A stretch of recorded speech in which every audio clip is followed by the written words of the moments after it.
Hello friends, स्वागत है आप सबका आपका अपना यूट्यूब चैनल अब पढ़ेगा इंडिया में। आज हम लोग इस वीडियो में देखेंगे केंद्रीय आम बजट यानी यूनियन बजट 2021-22 का जो आया है।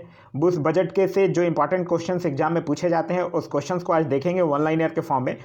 इससे पहले इकोनॉमिक सर्वे का जो वीडियो है वो ऑलरेडी अपलोडेड है, अगर आप नहीं देखे हैं तो जाकर उसे देख सकते हैं।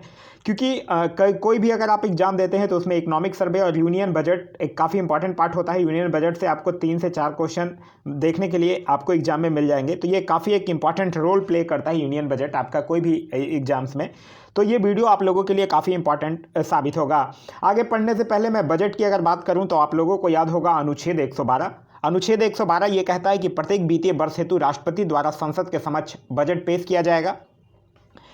तो अगर इस बजट की बात करते हैं 2021-22 बजट की, तो केंद्रीय वित्त मंत्री निर्मला सीतारमण जो है वो इस वर्ष लगातार तीसरी बार केंद्रीय बजट 2021 पेश की हैं। इस वर्ष का जो बजट है वो पूरी तरह से पेपरलेस के रूप में प्रस्तुत किया गया था और इस बजट में पूंजीगत व्यय को 2020-21 के 4.39 लाख करोड़ रुपए से बढ़ाकर 5.54 लाख करोड़ रुपए करने का प्रस्ताव किया गया है। देखिए, बजट जो इस बार का पेश किया गया था वो मुख्यतः 6 प्रमुख बिंदुओं पर आधारित था। वो 6 प्रमुख बिंदुओं हैं स्वास्थ्य और कल्याण, वास्तविक और वित्तीय पूंजी और बुनियादी ढांचा, आकांक्षी भारत के लिए समावेशी विकास, मानव पूंजी में नवजीवन का संचार, नवोन्मेष और अनुसंधान और विकास, और न्यूनतम सरकार और अधिकतम शासन। ये 6 प्रमुख बिंदुओं हैं जिस पर कि जो केंद्रीय आम बजट 2021-22 जो था वो पूरी तरह से आधारित था।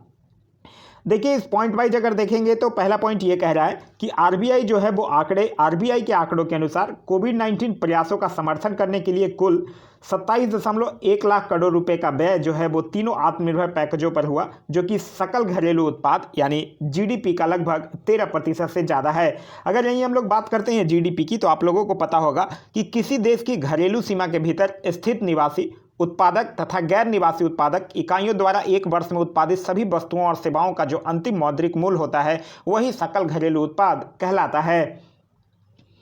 आगे कह रहा है कि राष्ट्रीय स्वास्थ्य मिशन के अलावा 6 स्तंभों में से पहली आत्मनिर्भर योजना में 6 साल में 64,180 करोड़ रुपए के परिव्यय के साथ आत्मनिर्भर सम्मान योजना की शुरुआत की जाएगी। इसके अलावा सरकार 15 स्वास्थ्य आपातकालीन केंद्र भी स्थापित करेगी। आगे कह रहा है कि 2.87 लाख करोड़ रुपए की परिव्यय के साथ जल जीवन मिशन की शुरुआत की जाएगी, जिसे 5 वर्षों में घरों को कवर करने के लिए कार्यान्वित किया जाएगा। आगे है कि बजट 2021 में मिशन पोषण 2.0 लॉन्च किया जाएगा। इसके अलावा 1.42 लाख करोड़ रुपए के परिव्यय के साथ शहरी स्वच्छ भारत मिशन 2.0 का शुभारंभ किया जाएगा। नेक्स्ट है कि वित्त मंत्री निर्मला सीतारमण ने वॉलेंट्री वाहन स्क्रैपिंग नीति की घोषणा की है। इसके तहत सभी वाहन फिटनेस टेस्ट से गुजरेंगे, जिसकी अवधि यात्री वाहनों के लिए ये 20 वर्ष है और वाणिज्यिक वाहनों के लिए 15 वर्ष निर्धारित किया गया है। नेक्स्ट है कि कोविड-19 टीकों के लिए 35,000 करोड़ रुपए आवंटित किए गए हैं। नेक्स्ट है कि सरकार ने 13 क्षेत्रों को कवर करते हुए production linked initiative scheme PLI के लिए 1.97 लाख करोड़ रुपए की प्रतिबद्धता जताई है। इसके अलावा 7 टेक्सटाइल पार्क जो है वो 3 वर्षों में लॉन्च किए जाएंगे। नेक्स्ट है कि राष्ट्रीय अवसंरचना पाइपलाइन को 7400 परियोजनाओं तक विस्तृत किया गया है। इसके अलावा राष्ट्रीय इंफ्रा पाइपलाइन के तहत 1.1 लाख करोड़ रुपए की परियोजनाएं पूरी की जा चुकी है। आगे है कि सरकार नई इंफ्राटेक परियोजनाओं के लिए राष्ट्रीय परिसंपत्ति मुद्रीकरण पाइपलाइन शुरू करने के लिए 20,000 करोड़ रुपए प्रदान करने वाले DFI की स्थापना के लिए एक विधेयक लेकर आएगी। आगे कह रहा है कि निवेशकों को स्पष्टता प्रदान करने के लिए एक परिसंपत्ति मुद्रीकरण डैशबोर्ड बनाया जाएगा। नेक्स्ट है कि 2021-22 के लिए पूंजीगत व्यय 5.54 लाख करोड़ रुपए देखा गया है, जो कि साल दर साल 34.5% है। नेक्स्ट है कि निवेशकों को आकर्षित करने के लिए NHAI ने NVIT परियोजित किया है। इस प्रकार 5,000 करोड़ रुपए परिचालन मूल्य वाली 5 सड़कें NHAI NVIT को हस्तांतरित की जा रही है। नेक्स्ट है कि संचालन और प्रबंधन के लिए बहुत से हवाई अड्डों का भी विमुद्रीकरण किया जाएगा। TI-2-3 शहरों में AI हवाई अड्डों और अन्य रेलवे परिसंपत्तियों का विमुद्रीकरण यानी कि डिसइन्वेस्टमेंट किया जाएगा। नेक्स्ट है कि भारतमाला परियोजना के तहत 13,000 किलोमीटर से अधिक सड़कें तैयार की गई हैं। आगे कह रहा है कि 7,000 करोड़ रुपए की पावर ट्रांसमिशन संपत्ति को पावर ग्रिड एंड वॉइड को हस्तांतरित किया जाएगा। नेक्स्ट है कि ब्लूमबर्ग की रिपोर्ट है कि वित्त वर्ष 2021 के लिए राजकोषीय घाटा जीडीपी का 9.8% और वित्त वर्ष 2022 के लिए 6.8% रहेगा। आगे है कि सरकार राष्ट्रीय राजमार्ग परियोजनाओं के लिए तमिलनाडु में 1.03 लाख करोड़ रुपए, केरल में राष्ट्रीय राजमार्ग परियोजनाओं के लिए 65,000 करोड़ रुपए, पश्चिम बंगाल में राष्ट्रीय राजमार्ग परियोजनाओं के लिए 25,000 करोड़ रुपए की आवंटित किया जाएगा। नेक्स्ट है कि दिसंबर 2023 तक ब्रॉड रेल मार्गों का पूरा 100% विद्युतीकरण कर लिया जाएगा। ये काफ़ी इंपॉर्टेंट है, इसे अच्छे से याद रखिएगा कि 2023 तक जो है वो ब्रॉड रेल मार्ग का पूरा 100% विद्युतीकरण कर लिया जाएगा। नेक्स्ट है कि छोटी कंपनियों की परिभाषा को अपडेट करने के लिए 50 लाख रुपए की शुद्ध संपत्ति से करोड़ों रुपए तक जुटाने का प्रस्ताव है। नेक्स्ट है कि 1 लाख से अधिक आबादी वाले 42 शहरी केंद्रों में वायु प्रदूषण की बढ़ती समस्या से निपटने के लिए 2217 करोड़ रुपए प्रस्तावित किए गए हैं। नेक्स्ट है कि अनुपूरक पोषण कार्यक्रम और पोषण अभियान का विलय जो है वो मिशन पोषण 2.0 का शुभारंभ किया जाना, पोषण संबंधी सामग्री वितरण और परिमाण को मजबूत करने के लिए आकांक्षी जिलों में पोषण परिमाणों में सुधार के लिए गहन रणनीति बनाई जाएगी। नेक्स्ट है कि बजट 2021 में भारतीय रेलवे के लिए 1.1 लाख करोड़ रुपए की घोषणा की गई है। नेक्स्ट है कि भारतीय रेलवे के लिए 1,10,055 करोड़ रुपए का रिकॉर्ड उपलब्ध कराया गया है। कुल खर्च में से 1,07,100 करोड़ रुपए 2021-22 में पूंजीगत व्यय के लिए उपलब्ध कराए जाएंगे। नेक्स्ट है कि सरकार की योजना भारतीय जीवन बीमा निगम में अपनी हिस्सेदारी का हिस्से बेचने का है, मतलब वो LIC में अब अपनी हिस्सेदारी को बेचेगी। नेक्स्ट है कि सार्वजनिक क्षेत्र के बैंकों के लिए 20,000 करोड़ रुपए जुटाने की घोषणा की गई है।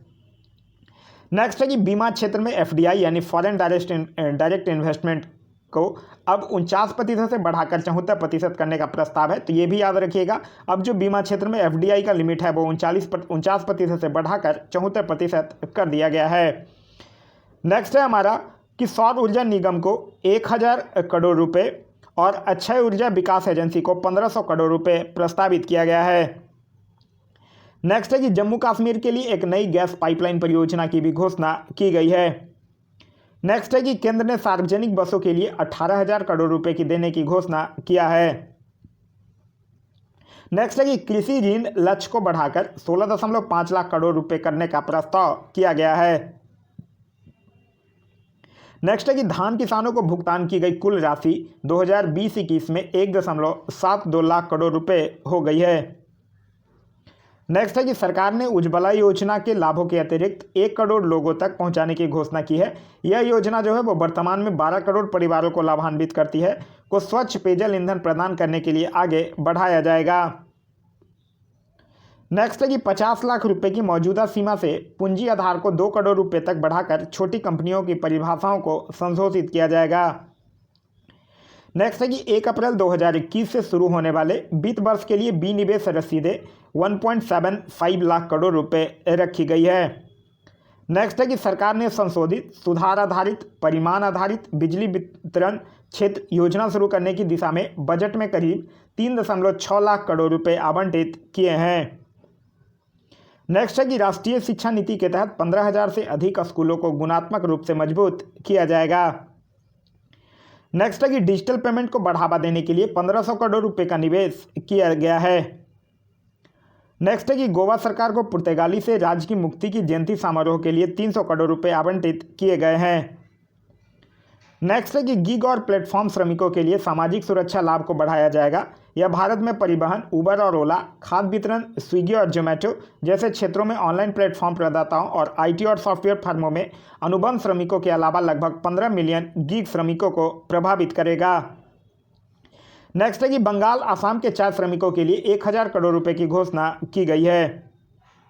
नेक्स्ट है कि वित्त वर्ष 2020-21 में राजकोषीय घाटा जो है वो सकल घरेलू उत्पाद का 9.5%, जबकि 2021-22 के लिए राजकोषीय घाटा जो है वो सकल घरेलू उत्पाद का 6.8% अनुमानित है। नेक्स्ट है कि आगामी जनगणना जो है वो भारत की पहली डिजिटल जनगणना होगी। इस महत्वपूर्ण कार्य के लिए वर्ष 2021-22 में 3,768 करोड़ रुपए आवंटित किए गए हैं। आगे कह रहा है कि वित्त वर्ष 2021 में 30,000 करोड़ रुपए से ग्रामीण इंफ्रा डेवलपमेंट का आवंटन बढ़कर अगले वित्त वर्ष के लिए 40,000 करोड़ रुपए हो गया है। नेक्स्ट है कि 5 प्रमुख मत्स्य पालन केंद्रों की विकास की घोषणा भी की गई है। नेक्स्ट है कि 1000 और मंडियों को इलेक्ट्रॉनिक राष्ट्रीय बाजार के साथ एकीकृत किया जाएगा। नेक्स्ट है कि केंद्रीय विश्वविद्यालय लेह लद्दाख में स्थापित किया जाएगा। नेक्स्ट है कि 22 और ख़राब होने वाली वस्तुओं को कवर करने के लिए ऑपरेशन ग्रीन योजना है। नेक्स्ट है हमारा कि उद्यमी क्षमता वाले अनिवासी व्यक्ति अब 182 दिनों से 120 दिनों तक पंजीकरण समय को कम करते हुए बिना किसी भुगतान पूंजी और टर्नओवर प्रतिबंधों के साथ एक व्यक्ति कंपनियों ओपीसी को स्थापित करने में सक्षम है। आगे कह रहा है कि इस बार के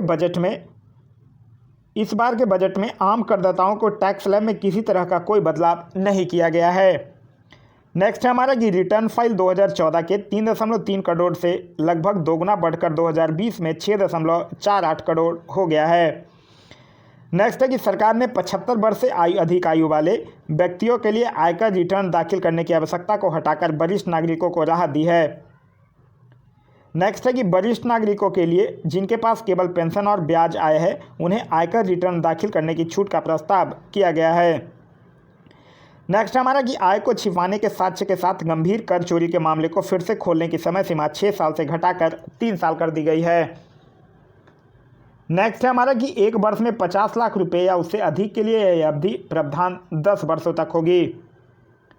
नेक्स्ट है कि 50 लाख रुपए तक और 10 लाख आय रुपए तक के करदाताओं की कर योग आय के लिए विवाद समाधान समिति जो है वो national faceless income tax appellate tribunal centre की स्थापना की जाएगी। नेक्स्ट है कि 1 लाख से अधिक करदाताओं ने 85,000 करोड़ रुपए के कर विवादों को निपटाने के लिए 30 जनवरी 2021 तक विवाद से विश्वास योजना का विकल्प चुना है। आगे कह रहा है कि सस्ते घर खरीदने के लिए मिलने वाले ऋण के ब्याज में 1.5 लाख रुपए तक की छूट का प्रावधान 31 मार्च 2022 तक बढ़ा दिया गया है। नेक्स्ट है कि स्कूलों और अस्पतालों को चलाने वाले छोटे चैरिटेबल ट्रस्टों के लिए वार्षिक रसीद की छूट सीमा 1 करोड़ से बढ़ाकर 5 करोड़ कर दी गई है।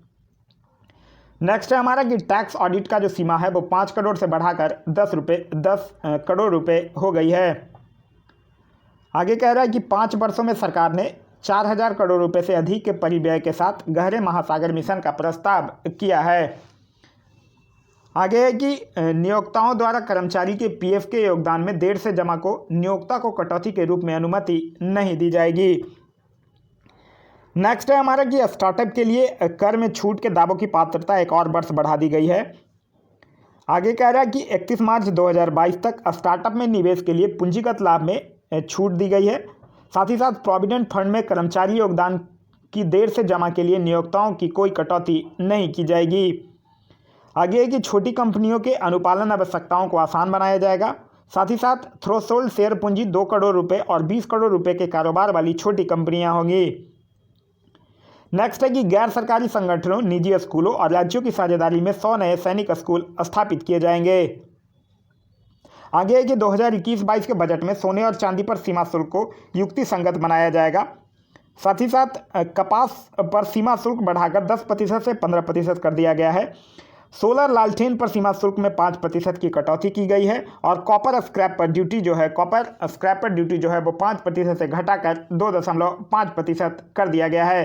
तो ये था बजट से कुछ इंपॉर्टेंट वन लाइनर। आप इस वीडियो को देखने के बाद आप बजट से जितने भी मोस्ट इंपॉर्टेंट क्वेश्चन है उसको आप आसानी से कर पाएंगे। इसके साथ ही साथ अगर आप इकोनॉमिक सर्वे का वीडियो नहीं देखें तो जाकर प्लेलिस्ट से देख सकते हैं। वो ये बजट और इकोनॉमिक सर्वे जो है वो दोनों आपके एग्जाम आगामी सारे एग्जामों के लिए एक इंपॉर्टेंट रोल प्ले करेगा।